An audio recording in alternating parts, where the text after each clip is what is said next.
একজন এসেছিল অহংকার নিয়ে আর একজন বিনয় নিয়ে। কিন্তু ঈশ্বর বেছে নিলেন কাকে?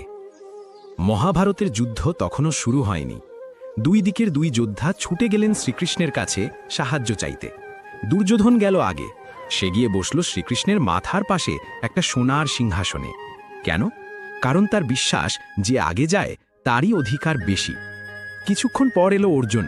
সে চুপচাপ বসল পায়ের পাশে মাটিতে, কারণ তার বিশ্বাস শ্রদ্ধা বড়, সময় নয়। শ্রীকৃষ্ণ ঘুমিয়েছিলেন। চোখ খুললেন, দেখলেন অর্জুনকে, আর তাকেই প্রথম বললেন, তুমি কি চাও?